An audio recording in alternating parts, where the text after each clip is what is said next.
चलिए शुरू करते हैं क्लास 12 फिजिक्स। हमने पिछले क्लास में इलेक्ट्रिक फील्ड इंटेंसिटी के बारे में समझा था और उसके न्यूमेरिकल्स किए थे। हमने इलेक्ट्रिक फील्ड इंटेंसिटी से रिलेटेड पॉइंट चार्ज वाले क्वेश्चंस हमने किए थे, तो आई होप आपको समझ में आया होगा। ठीक है, आज हम देखते हैं अगर चार्ज किसी एक पॉइंट पर न होके चार्ज अगर डिस्ट्रीब्यूटेड हो तो उस केस में इलेक्ट्रिक फील्ड कैसे निकाला जाता है।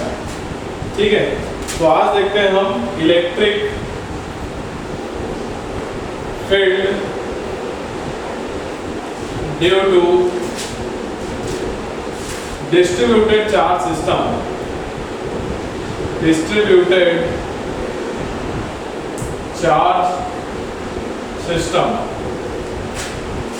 अगर चार्ज किसी बॉडी पर डिस्ट्रीब्यूटेड है तो उसके कारण किसी पॉइंट पर इलेक्ट्रिक फील्ड कैसे निकालते हैं वो आज हम समझने वाले हैं।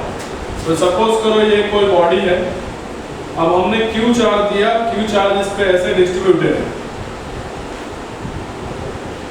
ठीक है, ये चार्ज ऐसे डिस्ट्रीब्यूटेड है Q चार्ज, इसके कारण हमें यहां पर एक पॉइंट है P, यहां पर एक पॉइंट है P, इस पॉइंट P पर हमें इलेक्ट्रिक फील्ड का इंटेंसिटी बताना है। ठीक है, तो मान लेते हैं अब देखो चार्ज किसी एक जगह पर नहीं है, चार्ज पूरे बॉडी में डिस्ट्रीब्यूटेड है। अब इसके कारण इस पॉइंट पर हमें इलेक्ट्रिक फील्ड का इंटेंसिटी बताना है, तो कैसे पता चलेगा? हम क्या करेंगे इस केस में, हम यहाँ पर एक छोटा सा एलिमेंटल चार्ज लेंगे, छोटा सा एलिमेंटल चार्ज लेंगे जिसपे चार्ज होगा dq, मतलब एक बहुत छोटा सा चार्ज लेंगे, बॉडी का पार्ट लेंगे जिस पर चार्ज है, बहुत छोटा चार्ज है dq। मान लेते हैं इसके कारण ये जो डिस्टेंस है पॉइंट P का, ये है r, ये जो लगभग पॉइंट चार्ज की तरह हम इसको समझेंगे, dq को एलिमेंटल चार्ज बोलेंगे। dq क्या है हमारा? Elemental charge. इस एलिमेंटल चार्ज के कारण पॉइंट P पर इलेक्ट्रिक फील्ड का इंटेंसिटी निकालेंगे, तो इसके कारण पॉइंट P पर इलेक्ट्रिक फील्ड का इंटेंसिटी हम क्या लिखेंगे? DE is equal to K dq upon में r स्क्वायर। जो पॉइंट चार्ज के लिए जो फॉर्मूला लगाते थे वही यहाँ पर लगाएंगे, K dq upon r square. तो हमें किसके कारण इलेक्ट्रिक फील्ड मिल जाएगा? इस एलिमेंटल चार्ज के कारण, इसके कारण यहाँ पर इलेक्ट्रिक फील्ड मिल गया पॉइंट P पर। क्लियर है बच्चों? तो ये छोटे अल्पांश के कारण, छोटे से एलिमेंटल चार्ज के कारण हमें इलेक्ट्रिक फील्ड मिला है DE। अगर हमें कंप्लीट बॉडी के कारण चाहिए तो हमें क्या करना पड़ेगा? ऐसे छोटे छोटे एलिमेंट्स लेने पड़ेंगे, उन सभी के कारण यहाँ पर इलेक्ट्रिक फील्ड निकालना पड़ेगा DE, और उन सभी को जोड़ना पड़ेगा। तो जोड़ने वाला काम जो होता है यहाँ पर फिजिक्स में इंटीग्रेशन के थ्रू किया जाता है। तो यहाँ पर अगर हमें कंप्लीट इलेक्ट्रिक फील्ड चाहिए तो हमें क्या करना पड़ेगा? इस DE का इंटीग्रेशन करना पड़ेगा। समझ आ रहे हैं? तो E बराबर क्या हो जाएगा? इंटीग्रेशन K dq अपॉन में r स्क्वायर। इसको इंटीग्रेट करेंगे तो आंसर आ जाएगा। क्लियर बच्चों? यहाँ तक नोट कर लीजिए इसको जल्दी से।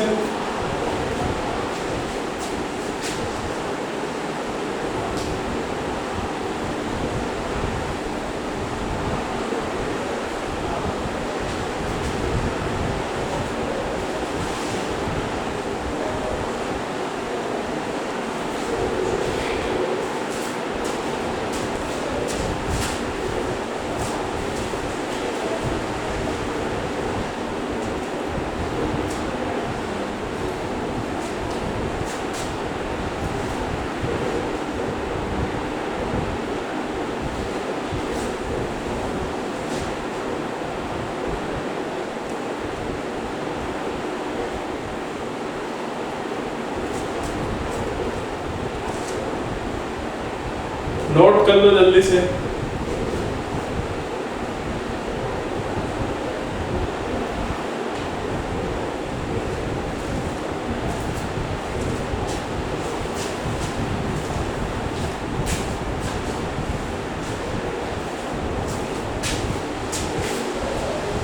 चलो अब इसके कारण एक एग्जांपल देखते हैं।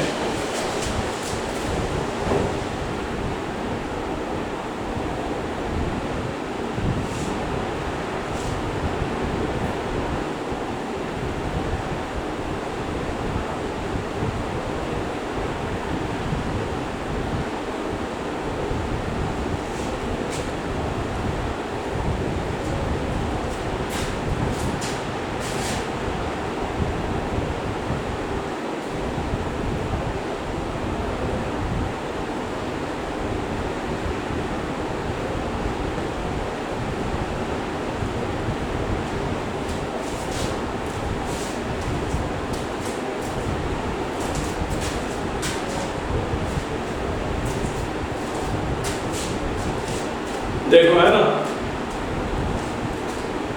मान लेते हैं हमें निकालना है electric field due to uniformly charged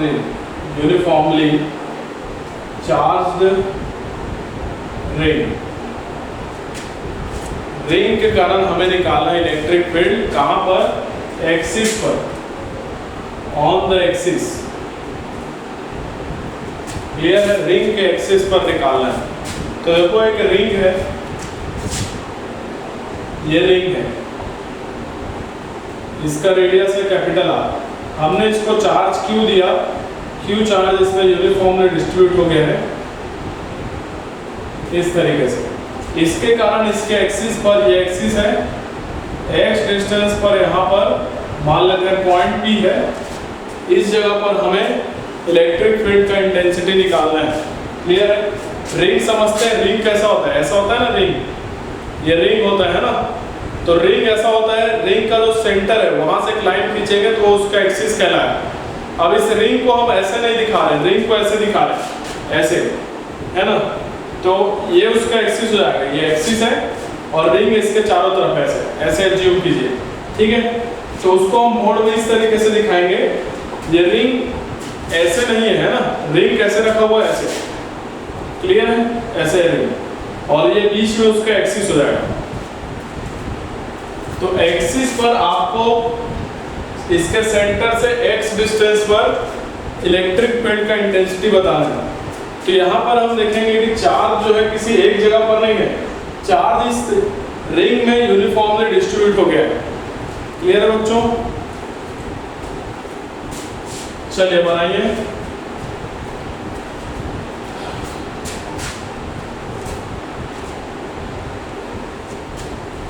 तो देखो यहाँ पर हम क्या करेंगे, सबसे पहले एक छोटा सा एलिमेंटल चार्ज लेंगे। एलिमेंटल चार्ज लेंगे, सपोज करो हम यहाँ पर एक छोटा सा एलिमेंट ले रहे हैं dq, जिस पे चार्ज है dq।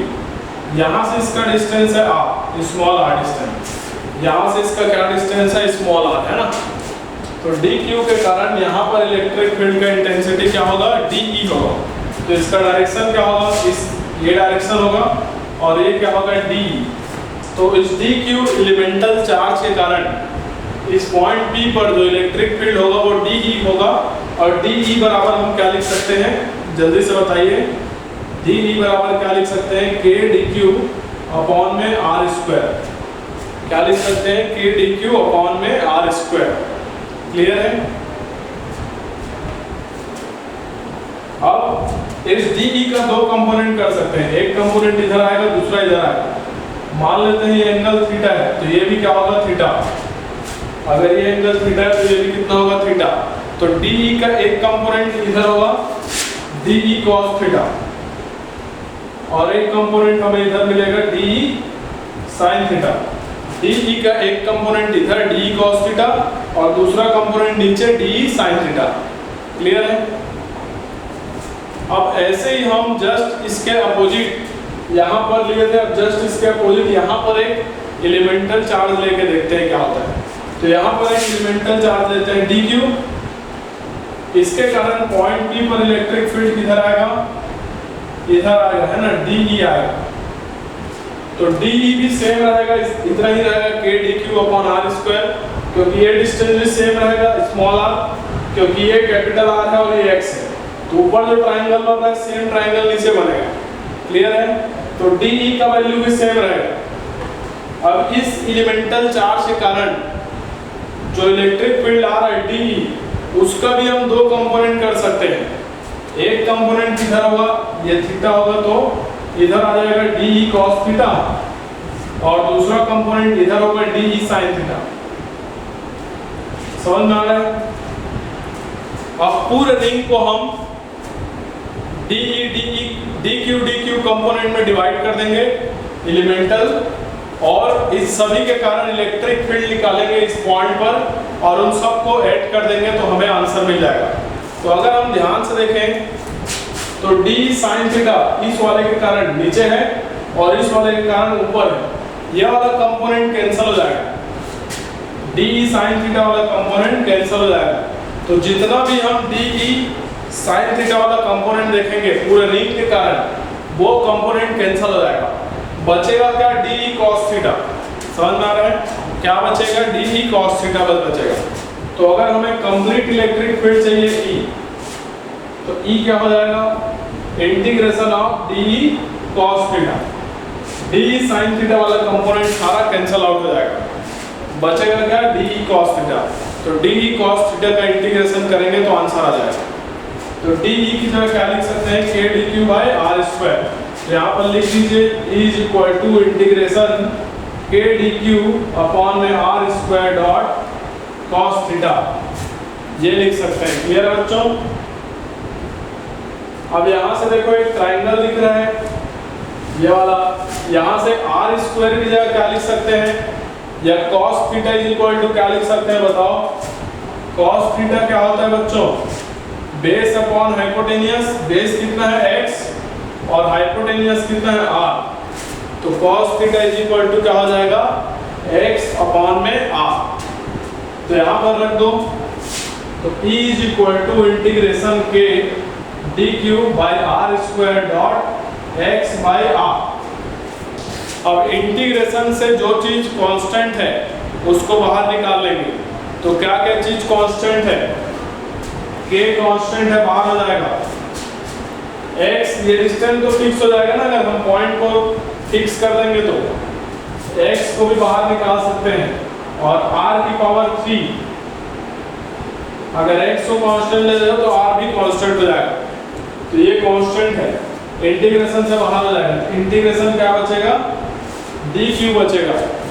मतलब जो हमने कैपिटल Q को dq एलिमेंट में डिवाइड किया था, अगर उन सभी को इंटीग्रेट करें, जोड़ दें, तो क्या मिलेगा, कैपिटल Q के बराबर मिल जाएगा, है ना, जो हमने चार्ज इस रिंग को दिया था। ये किसके बराबर हो जाएगा, kx अपॉन में r cube dot capital Q आ जाएगा। क्लियर है बच्चों? तो ये हमारा E बराबर आ जाएगा, E बराबर kx और capital Q by r cube. Clear है? अब यहाँ पर देखो, यहाँ पर ये जो ट्राइंगल दिख रहा है वाला, है ना, इसमें अगर देखोगे तो r हाइपोटेनियस है, परपेंडिकुलर है और ये बेस है।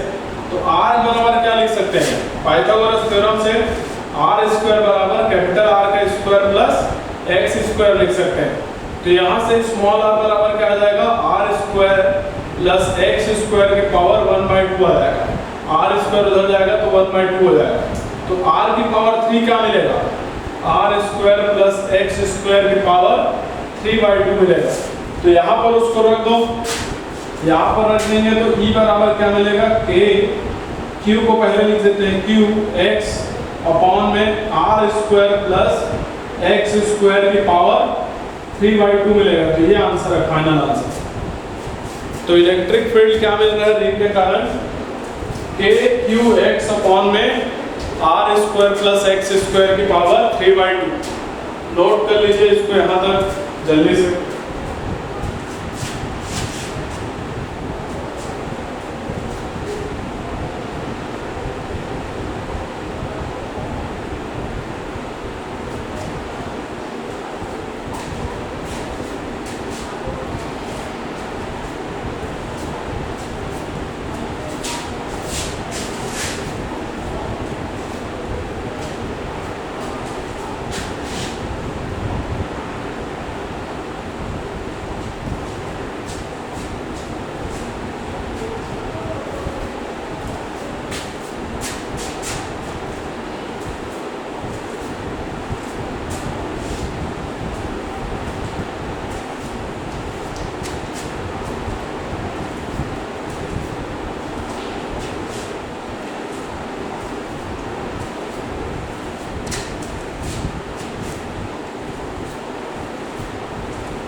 नोट कर लीजिए।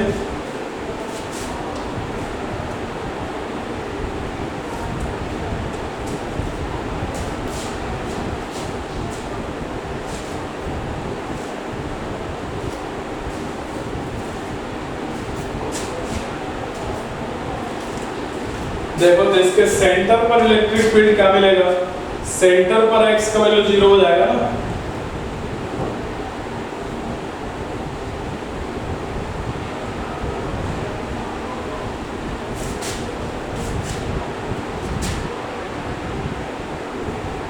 तो सेंटर पर क्या हो जाएगा 0।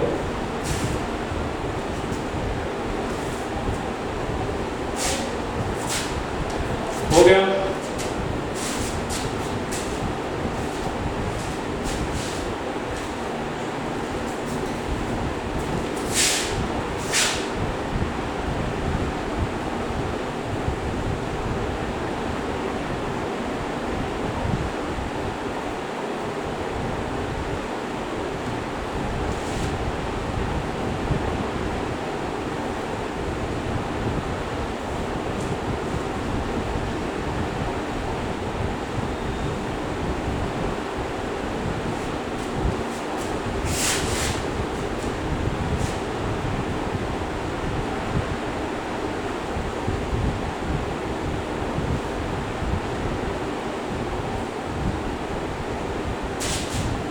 यहां पर आपको एक ग्राफ भी याद रखना है E वर्सेस X का।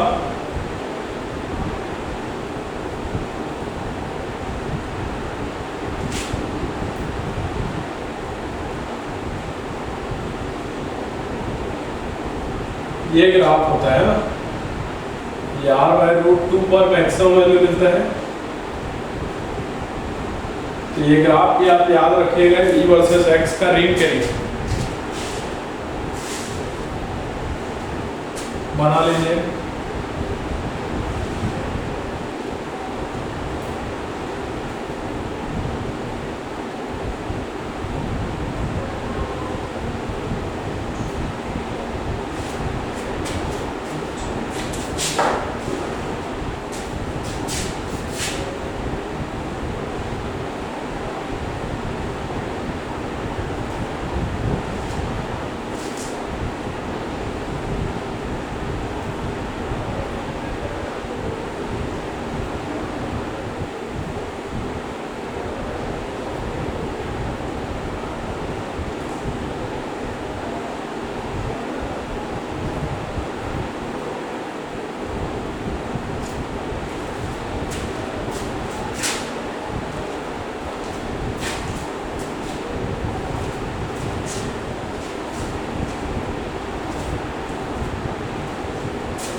अगला देखते हैं, electric field due to finite line charge. देखो तो एक वायर है, फाइनाइट लेंथ का है, इस पर चार्ज Q है, अब ये यूनिफॉर्मली डिस्ट्रीब्यूटेड हो गया है।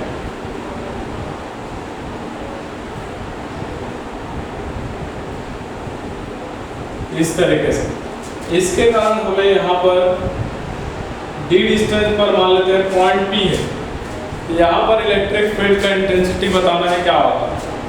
ठीक है, मान लेते हैं इसको नीचे से मिलाते हैं, नीचे वाले एंड से, तो एंगल बना है बीटा, और ऊपर वाले एंड से मिलाते हैं तो सपोज एंगल बना है अल्फा। क्लियर है बच्चों? तो पॉइंट P पर इलेक्ट्रिक फील्ड का इंटेंसिटी बताना है। तो फिर से यहाँ पर अगर आप देखोगे तो चार्ज जो है यहाँ से यहाँ तक डिस्ट्रीब्यूटेड है ना, किसी एक जगह पर नहीं है, किसी एक पॉइंट पर नहीं है, यहाँ से यहाँ तक डिस्ट्रीब्यूटेड है चार्ज। ठीक है, चार्ज यहाँ से यहाँ तक क्या है, डिस्ट्रीब्यूटेड है। ठीक,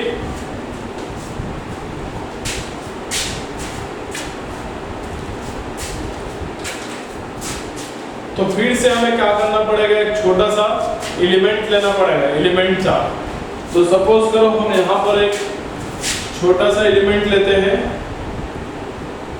dx लेंथ का, यहाँ से x डिस्टेंस पर dx लेंथ का है ना, जिस पर चार्ज है dq। इसके कारण हम यहाँ पर इलेक्ट्रिक फील्ड निकालते हैं।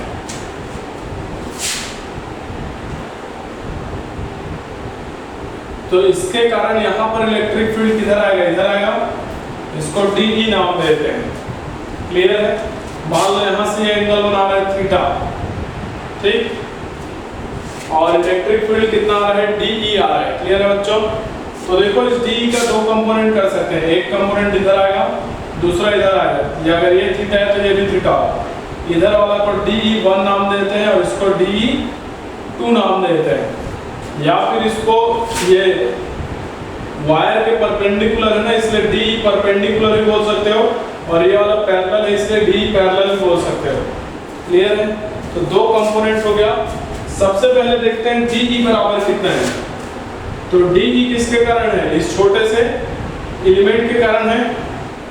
तो इसके कारण DE बराबर क्या लिखोगे, k dq अपॉन में r स्क्वायर लिखोगे, k dq अपॉन में r स्क्वायर। और इसका DE1 जो कंपोनेंट है, DE1 या DE परपेंडिकुलर क्या होगा, DE cos थीटा के बराबर होगा। क्या होगा, DE cos थीटा। और इधर वाला कंपोनेंट क्या है, DE पैरेलल कितना है, DE sin थीटा के बराबर है। इसका ये वाला कंपोनेंट DE cos थीटा और इसका ये वाला component DE sin theta. Clear है? और DE का वैल्यू कितना है, k dq upon r square. Clear है बच्चों?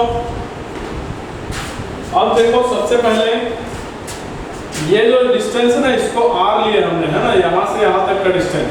तो r बराबर हम क्या लिख सकते हैं, r square is equal to क्या लिख सकते हैं, x का स्क्वायर प्लस g का स्क्वायर लिख सकते हैं। परपेंडिकुलर का स्क्वायर प्लस बेस का स्क्वायर, एक ट्रायंगल बन रहा है यहाँ पर देखो, ठीक है। और यहाँ पर हम x बाई डी बराबर क्या लिख सकते हैं, टेन थीटा लिख सकते हैं। x क्या है, परपेंडिकुलर, और बेस क्या है, d। तो परपेंडिकुलर बाई बेस बराबर टेन थीटा, ये लिख सकते हैं। समझ में आ रहा है? परपेंडिकुलर बाई बेस बराबर क्या लिख सकते हो, टेन थीटा लिख सकते हो। क्लियर है? तो x बाई डी बराबर क्या लिख सकते हैं, टेन थीटा लिख सकते हैं। समझ में आ रहा है? तो यहां से देखो x बराबर क्या लिख सकते हो, d टेन थीटा लिख सकते हो। x बराबर क्या लिख सकते हैं, d टेन थीटा लिख सकते हैं। समझ में आ रहा है? अब इसको अगर डिफरेंशिएट करें तो dx बराबर क्या आ जाएगा, d टेन थीटा का differentiation sec square theta dot और थीटा का d थीटा हो जाएगा। तो dx बराबर लिख सकते हैं d sec square theta dot d theta लिख सकते हैं। क्लियर है बच्चों? मान लेते हैं यहाँ पर लेमडा जो है ये लीनियर चार्ज डेंसिटी है, लीनियर चार्ज डेंसिटी, या फिर इसको बोलते हैं charge per unit length, charge per unit length ये है। तो यहाँ से देखो dq जो चार्ज है, dq चार्ज कितने लेंथ के लिए, dx लेंथ के लिए। तो dq बराबर क्या लिख सकते हैं हम, लेमडा डॉट dx लिख सकते हैं। समझ में आ रहा है? dq की जगह क्या लिख सकते हैं, लेमडा डॉट dx, और dx की जगह क्या लिख सकते हैं, d sec square theta dot d theta. तो dq बराबर क्या लिख सकते हैं, lambda dot d sec square theta dot d theta लिख सकते हैं। क्लियर है? तो हमारा जो d है, d बराबर क्या हो जाएगा, k dq की जगह ये पूरा चीज लेमडा डॉट dx, और r स्क्वायर की जगह क्या लिख सकते हैं, x square plus d square लिख सकते हैं। क्लियर है बच्चों यहाँ तक? अब देखो x की जगह हम क्या लिख सकते हैं, d टेन थीटा, उसका स्क्वायर करना है। तो x स्क्वायर किसके बराबर है, d square tan square theta के। तो यहाँ से de बराबर क्या आ जाएगा, k लेमडा dx अपॉन में इसका स्क्वायर करो, d square tan square theta plus D square आ जाएगा। ठीक है, ये मिलेगा D square tan square theta plus D square आ जाएगा। क्लियर है? चलो आगे देखते हैं।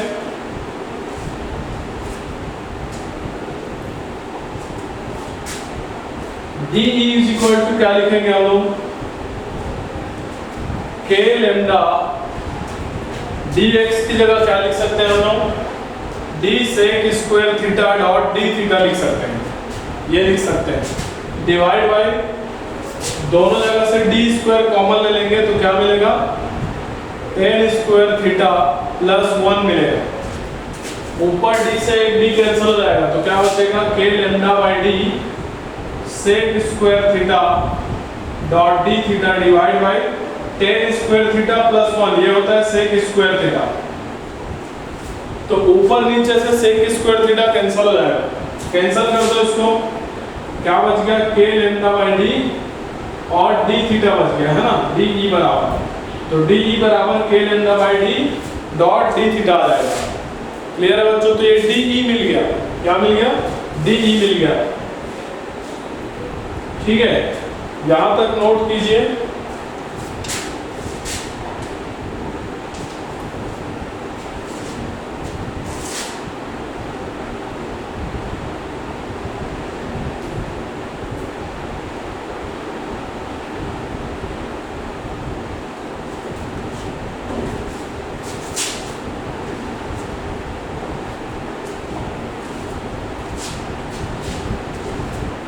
हमें क्या चाहिए? DE1 चाहिए। तो DE1 किसके बराबर है? DE cos थीटा के बराबर है। DE की जगह क्या लिखेंगे? के lambda by D cos theta को पहले लिख देते हैं डॉट डी थीटा, ये हमारा DE1 हो गया। DE1 किसके कारण आ रहा है? इस छोटे से एलिमेंटल चार्ज के कारण आ रहा है DE1। हमें क्या चाहिए? कंप्लीट इस यहां से यहां तक के लिए चाहिए, यहां से यहां तक। तो हमें इस DE1 का क्या करना पड़ेगा? इंटीग्रेशन। तो E1 जो है इंटीग्रेशन होगा DE1 का, कहां से कहां तक? यहां से लेके यहां तक। तो नीचे बीटा एंगल बना रहा है, ऊपर अल्फा, तो यहां पर लिमिट लगाएंगे हम लोग माइनस बीटा से अल्फा। देखो कहां से कहां तक जाना है? नीचे से ऊपर तक जाना है ना, तो नीचे क्या है? बीटा, और ऊपर क्या है? अल्फा है। नीचे क्या है? बीटा, और ऊपर क्या है? अल्फा। तो माइनस बीटा से अल्फा तक का हम लिमिट लगाएंगे। क्लियर है? चलो, तो यहां से देखो क्या आ जाएगा? इंटीग्रेशन माइनस बीटा से अल्फा के lambda by D cos theta dot D theta. अब आप इसको इंटीग्रेट करोगे, आपका आंसर आ जाएगा। क्लियर है? इंटीग्रेट कीजिए, आंसर आ जाएगा। कहां पे करें? यहां तक नोट कर लो, फिर इंटीग्रेट करेंगे जल्दी से। यहां तक नोट कीजिए।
हो गया क्या यहाँ तक?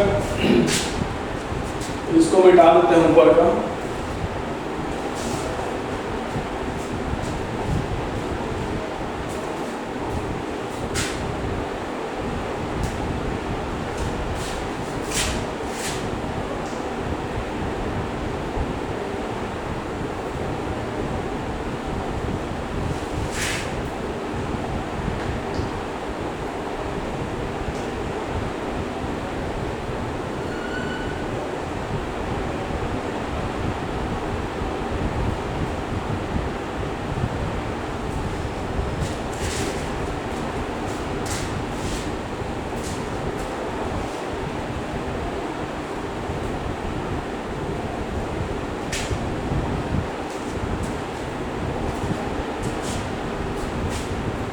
देखो तो E1 क्या आ रहा है हमारा, k lambda by D, integration से बाहर हो जाएगा, क्या बचेगा माइनस बीटा से alpha cos theta dot D theta. Clear है? कॉस थीटा का इंटीग्रेशन क्या होता है, साइन थीटा। तो यहाँ पर आ जाएगा k lambda by D sine theta और लिमिट आ जाएगा माइनस बीटा से अल्फा।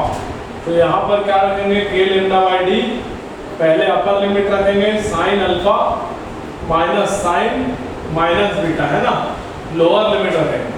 अब याद रखो साइन माइनस थीटा अगर यहाँ पर होता है तो माइनस सामने आ जाता है, तो यहाँ माइनस ऑलरेडी ये प्लस हो जाएगा। तो यहाँ पर क्या आ जाएगा, k lambda by D sine alpha plus sine beta आ जाएगा, ये आ जाएगा sine alpha plus sine beta आ जाएगा। क्लियर है बच्चों? तो ये क्या आ गया हमारा, E परपेंडिकुलर आ गया, ये वाला E परपेंडिकुलर आ गया। मतलब इस लाइन चार्ज के कारण ये वाला कंपोनेंट मिल गया हमें, परपेंडिकुलर वाला। कितना है, k lambda by D sine alpha plus sine beta. ये आपको याद रखना है बच्चों, है ना। अगला देखते हैं कौन सा कंपोनेंट, DE पैरेलल वाला। तो पैरेलल वाला कितना है, DE साइन थीटा के बराबर है ना। तो हमें अगर कंप्लीट चाहिए E, सबसे पहले तो DE का वैल्यू रख दो।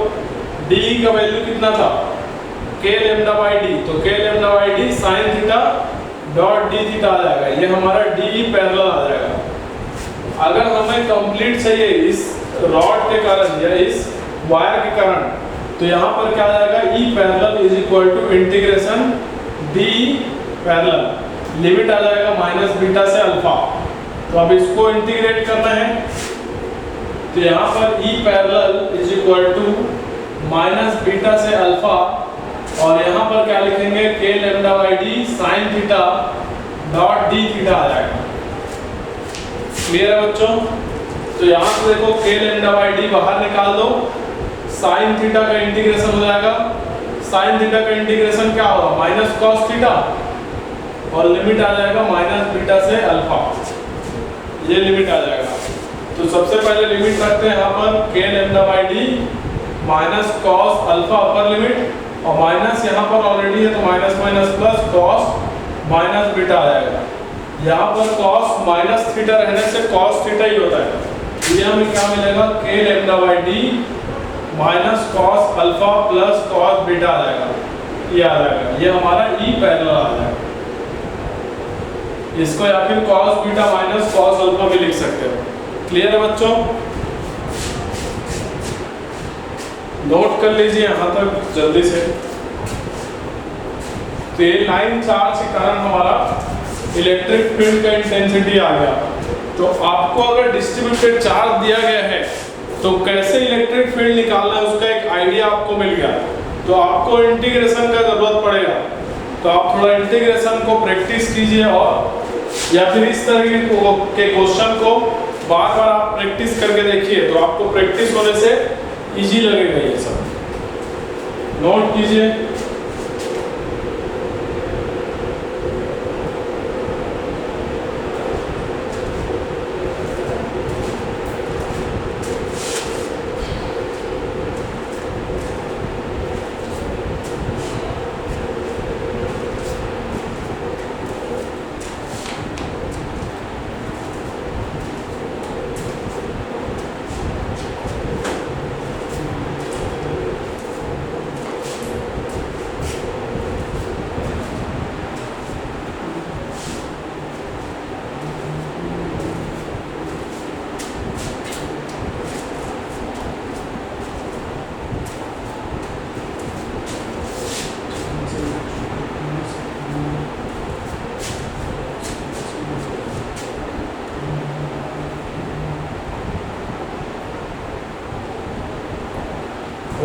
कर लिए।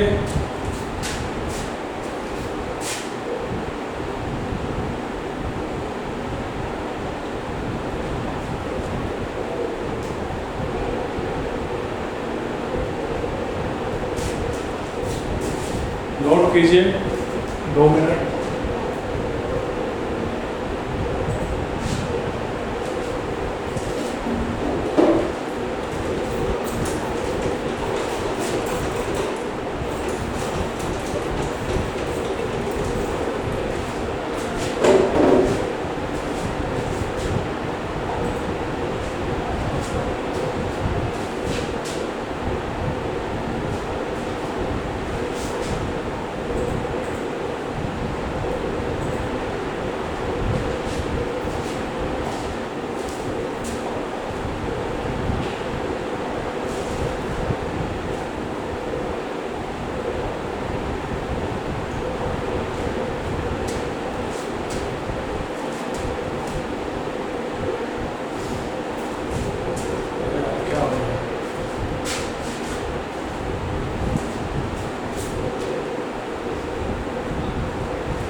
आवाज आ रही है क्या?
अच्छा, छोटा हो गया हूँ क्यों मैं?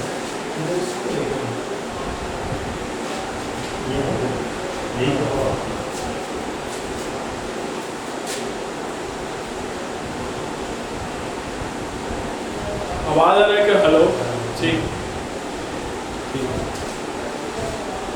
मैं उसको देख रहा था। हाँ, क्या हो गया इससे? कहीं यहीं पे आ रहा है। चलो आगे देखते हैं। अब देखते हैं फाइनाइट लाइन चार्ज के कारण क्या होता है। फाइनाइट लाइन चार्ज,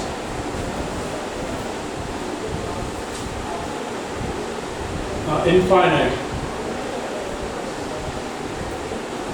तो अगर यही लाइन चार्ज इनफाइनाइट का हो, ऊपर से इनफाइनाइट हो और नीचे से भी इनफाइनाइट लेंथ का हो, इसके कारण अगर हमें डी डिस्टेंस पर निकालना है इलेक्ट्रिक फील्ड का इंटेंसिटी, तो यहाँ पर देखो एक कंपोनेंट हमें इधर मिलेगा ई परपेंडिकुलर वाला और एक कंपोनेंट इधर मिलेगा ई पैरेलल वाला। क्लियर है बच्चों? तो देखो यहाँ से जब नीचे मिलाएंगे कहाँ तक, इनफाइनाइट तक, ये एंगल क्या मिलता था? बीटा। और यहाँ से मिलाएंगे तो क्या मिलता था अल्फा। समझ में आ रहा है? तो ई परपेंडिकुलर अभी हमने देखा है क्या आया था, ई परपेंडिकुलर जो है ये हमें मिला था k lambda by D sine alpha plus sine beta, है ना। और ई पैरेलल क्या मिला था हमें, k lambda by D cos beta minus cos alpha. ठीक है,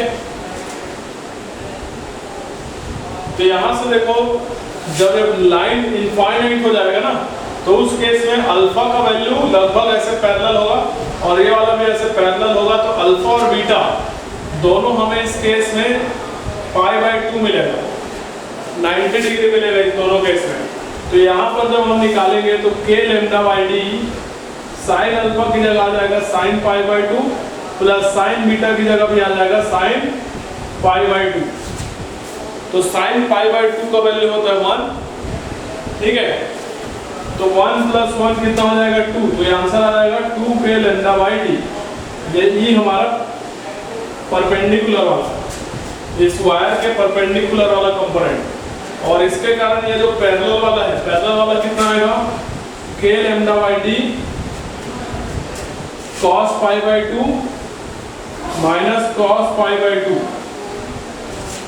तो π/2 क्या हो जाएगा, कैंसिल हो जाएगा, तो ये कितना मिलेगा 0 मिलेगा। तो पैरेलल वाला क्या हो जाएगा 0। तो ये आपको याद रखना है। तो अगर इनफाइनाइट लाइन चार्ज हो तो केवल हमें ये वाला कंपोनेंट मिलेगा। तो ये जो हमने पढ़ा था उसका केस 1 है, केस 1। अगर ये वायर इनफाइनाइट लेंथ का हो जाए तो क्या होगा, परपेंडिकुलर वाला और पैरेलल वाला। क्लियर है बच्चों, नोट कर लीजिए।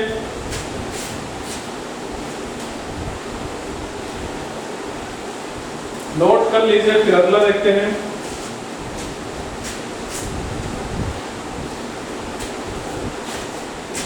याद रखना केवल यही वाला मिलता है 2k लेम्डा बाई डी और ये वाला 0 हो जाता है। तो नेट इलेक्ट्रिक फील्ड इस डायरेक्शन में आएगा इधर 2k lambda by D. I hope समझ में आ रहा है। केस 2 देखते हैं।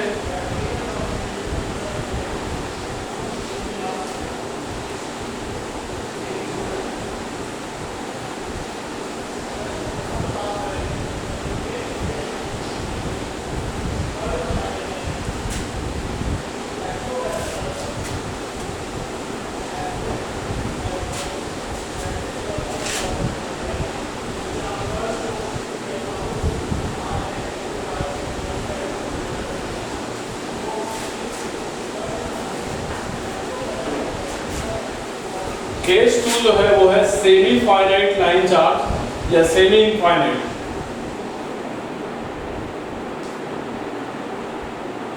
तो ये क्या होता है, इसमें क्या होगा, जो वायर है वो एक तरफ से इनफाइनाइट हो जाएगा और एक तरफ से फाइनाइट रहेगा। तो इसके कारण यहाँ पर देखें पॉइंट बी पर, तो देखो ये वाला एंगल अल्फा है ना। तो इस केस में जो अल्फा है ना वो π/2 रहेगा 90 डिग्री, है ना। और बीटा वाला एंगल क्या है 0 है यहाँ पर। तो बीटा वाला एंगल कितना है 0। तो यहाँ पर रख देंगे तो क्या हो जाएगा k lambda by D sine alpha की जगह आ जाएगा हमारा π/2 प्लस साइन बीटा की जगह क्या आ जाएगा साइन 0 डिग्री। तो यहाँ पर रख देंगे तो साइन π/2 होता है 1 और साइन 0 होता है 0। तो ये आ जाएगा k lambda by D E parallel वाला, इधर वाला कितना आ गया k lambda by D. Clear बच्चों। और यहाँ पर जो पैरेलल वाला है ये वाला, ये कितना आता है इसको देखते हैं k लेम्डा बाई डी। यहाँ पर cos बीटा मतलब cos 0 डिग्री आ जाएगा, है ना। और cos अल्फा की जगह क्या रखेंगे cos π/2। तो cos 0 का वैल्यू होता है 1। तो यहाँ रखेंगे k लेम्डा बाई डी 1 - 0। तो ये क्या मिलेगा हमें k लेम्डा बाई डी मिलेगा। तो ई पैरेलल हमें क्या मिल रहा है यहाँ पर k लेम्डा बाई डी। तो यहाँ पर दोनों बराबर है, इधर वाला k लेम्डा बाई डी और नीचे वाला भी k लेम्डा बाई डी। तो इन दोनों के कारण नेट इलेक्ट्रिक फील्ड यहाँ कहीं मिलेगा, ई नेट। तो ई नेट कैसे लिखेंगे बच्चों बताओ? ई नेट बराबर होगा अंडर रूट ई पैरेलल का परपेंडिकुलर का स्क्वायर प्लस पैरेलल वाले का स्क्वायर। तो दोनों सेम है तो क्या आ जाएगा? Under root 2 k lambda by D. ये आंसर हो जाएगा। क्लियर है? नोट कर लीजिए यहां तक।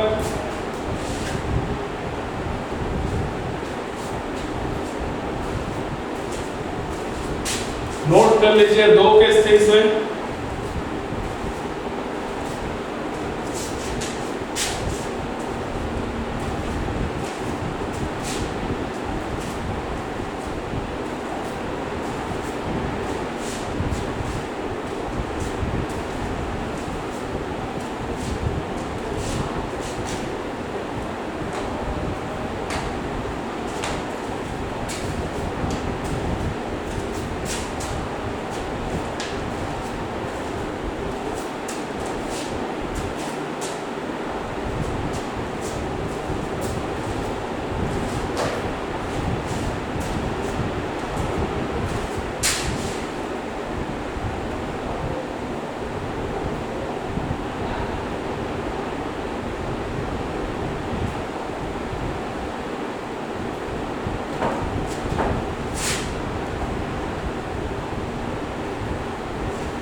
चलो एक क्वेश्चन देखते हैं।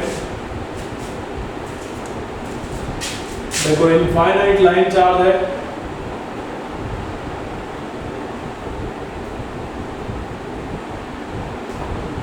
इसके कारण 2 सेंटीमीटर डिस्टेंस पर यहाँ पर इलेक्ट्रिक फील्ड का इंटेंसिटी दिया गया है 9 × 10⁴ न्यूटन पर कूलम। यह हमें दिया गया है। तो हमें बताना है लीनियर चार्ज डेंसिटी क्या होगा, लैम्डा का वैल्यू क्या होगा। लैम्डा का वैल्यू क्या होगा? लैम्डा क्या होता है? Linear charge density. क्या होता है? Linear charge density. ये हमें फाइंड आउट करना है कितना होगा। इस इनफाइनाइट लाइन चार्ज के कारण 2 सेंटीमीटर पर इलेक्ट्रिक फील्ड का इंटेंसिटी गिवन है 9 × 10⁴। तो हमें इसके कारण लैम्डा कैलकुलेट करना है, लैम्डा कितना होगा। चलिए कैलकुलेट कीजिए। तो हम लोग जानते हैं इसके कारण इनफाइनाइट लाइन चार्ज के कारण यहाँ पर इलेक्ट्रिक फील्ड किधर होगा? इस डायरेक्शन में होगा। और ये इलेक्ट्रिक फील्ड कितना आएगा? 2k lambda by D. Clear है बच्चों? तो E का वैल्यू हमें दिया गया है, कितना दिया गया है? 9 × 10⁴। 2 × k का वैल्यू कितना होता है? 9 × 10⁹। लैम्डा हमें निकालना है। D कितना दिया गया है? ये D होता है। D कितना दिया गया है? 2 सेंटीमीटर। तो 2 × 10⁻²। मीटर में रखेंगे इसको। अब इसको सॉल्व करेंगे तो आंसर आ जाएगा। तो सॉल्व कीजिए। देखो 2 से 2 कैंसिल, 9 से 9 कैंसिल। तो यहाँ क्या आ जाएगा? 10⁴। इसको इधर इंटू कर दो तो 10⁻² डिवाइड बाय 10⁹ नीचे आ जाएगा बराबर लैम्डा। तो इसको सॉल्व करेंगे तो कितना आएगा? 10⁻² आ जाएगा, नीचे 9 तो ये आ जाएगा 1/10⁷ लैम्डा। तो लैम्डा कितना आ जा रहा है? 10⁻⁷ कूलम पर मीटर। ये लैम्डा आ जा रहा है। क्लियर बच्चों? तो लैम्डा का वैल्यू कितना आ गया? 10⁻⁷ coulomb per metre. I hope आपको आज जो समझाया वो समझ में आया होगा। नोट कर लीजिए इसको।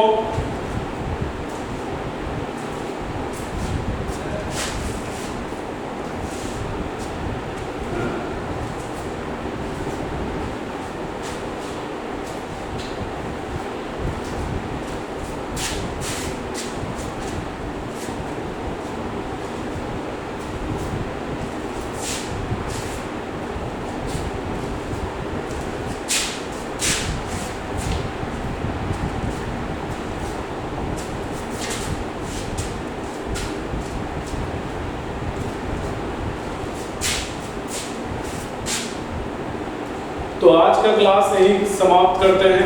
Thank you so much. यहाँ तक आप एक बार पढ़ के आइएगा।